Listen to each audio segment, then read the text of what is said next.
एक ब्राह्मण अपनी पत्नी के साथ उज्जैन नगर में रहता था। ब्राह्मण की पत्नी सुशीला बड़ी पतिव्रता स्त्री थी। ब्राह्मण कहने के लिए तो राजा के यहाँ नौकर था, परंतु राजा विक्रम ब्राह्मण से कोई कार्य नहीं करवाते थे। बस हर माह घर बैठे उस ब्राह्मण की तनख्वाह भेज दिया करते थे। ब्राह्मण को राजा की तनख्वाह खाते खाते जब काफी अरसा हो गया तो एक दिन वह अपनी पत्नी से बोला, भाग्यवान, राजा का धन खाते खाते काफी लंबा समय हो गया, किंतु राजा ने बदले में मुझसे कोई काम नहीं लिया। इस भार से मैं कैसे कर्ज मुक्त हो सकूंगा। अंततः पत्नी से विचार कर वह राजा के पास पहुंचा और बोला, राजन, आपकी रकम खाते खाते मुझे काफी समय हो गया, लेकिन आपने मुझसे कोई काम नहीं लिया। इस प्रकार मैं कैसे कर्ज मुक्त हो सकूंगा। मेरी इच्छा है कि आप मुझसे कोई काम लें ताकि मैं आपके ऋण से मुक्त हो जाऊं। ब्राह्मण की बात सुनकर राजा बोला, हे ब्राह्मण, मेरी प्रतिज्ञा है कि मैं किसी ब्राह्मण से काम नहीं लेता, पर फिर भी आपकी यही इच्छा है तो मेरे कहने से गंगा स्नान कराओ और एक कलश गंगा जल मेरे लिए भी लेते आना। यही है आपका कार्य। राजा के वचन सुनकर ब्राह्मण अत्यंत प्रसन्न होकर अपने घर आया और सारा हाल अपनी पत्नी से कह सुनाया। वह बोली,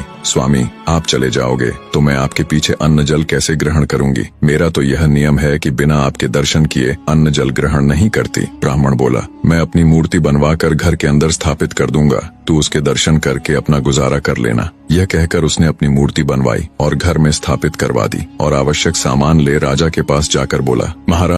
ब्राह्मण अपनी पत्नी को राजा के हवाले छोड़कर उसके कहने से गंगा स्नान करने गया था, पर ब्राह्मणी तो उसकी मूर्ति के साथ जल चुकी थी। राजा विक्रम के दिन बड़े भारी हृदय के साथ चिंता में निकल रहे थे। इसी बीच एक रोज ब्राह्मण भी वापस आ गया और घर में लगी आग और अपनी स्त्री के जल मरने का समाचार सुनकर वह आग बबूला हो उठा। बोला, ऐसे कैसे हो सकता है। मैं तो राजा को अपनी ब्राह्मणी का ध्यान रखने के लिए बोलकर गया था, उन्होंने उसका ध्यान क्यों नहीं रखा। वह आनंद फानन में भागा भागा तुरंत राजा के पास गया और क्रोधित होकर पूछने लगा, ऐ राजा, मेरी स्त्री कहाँ है, कहाँ है मेरी ब्राह्मणी। राजा विक्रम ने भरे हुए हृदय के साथ ब्राह्मण को सारा हाल कह सुनाया और बोला, हे ब्राह्मण देव, क्रोधित मत होइए, मैं किसी अन्य ब्राह्मण की योग्य कन्या से आपका पुनर्विवाह करा दूंगा। ये सुन गुस्से में ब्राह्मण बोला, हे राजा, जहाँ से भी हो मेरी वही स्त्री मुझे लाकर दो जिसने मेरी प्रतिमा के साथ जलकर अपने प्राण त्याग दिए, अन्यथा मैं यही आपके दरबार में अपना सिर पटक पटक कर अपनी जान दे दूंगा। और याद रखना राजा,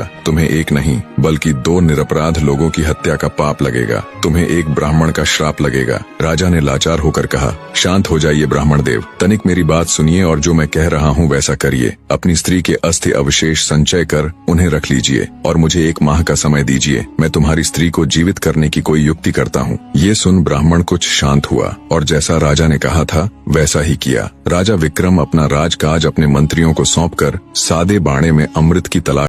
बूढ़ी औरत रोते हुए राजा को अपनी बात बताने लगी। मेरा बेटा जब 12 वर्ष का था तब उसका विवाह हो गया था। विवाह के कुछ ही दिन बाद वो कहीं चला गया। आज 20 वर्ष होने को आए मगर उसकी कोई खैर खबर नहीं। वो अब तक लौट कर नहीं आया। उसकी पत्नी बेचारी चिंता में सूख कर कांटा हो गई है। राजा बोला, बुढ़िया माई, क्या तुझे उसके या उसके किसी पते के बारे में मालूम है कि वह कहाँ है। वृद्धा ने कहा, मैंने कुछ लोगों से सुना है कि दक्षिण दिशा में वीरसेन नामक राजा राज्य करता है, जो हर रोज गरीबों में 1.25 मन सोना दान करता है। उसी राजा के महल में मेरा बेटा दुर्जन नौकरी करता है। तब विक्रमादित्य ने कहा, बुढ़िया माई, अब तू किसी बात की चिंता मत कर, ईश्वर चाहेगा तो तेरा बेटा शीघ्र ही तुझसे आकर मिलेगा। इतना कहकर राजा विक्रम वहां से दक्षिण दिशा की ओर चल दिए। कुछ दिनों की यात्रा के पश्चात वे दक्षिण दिशा पहुंच गए। विक्रम वहां से पूछते पूछते राजा के महल के द्वार पर पहुंचा और द्वारपाल से बोला, भाई, आप दुर्जन को मुझ पथिक का संदेश भिजवाने का कष्ट करें कि तुम्हारे गांव से एक आदमी आया है और वह तुमसे मिलना चाहता है।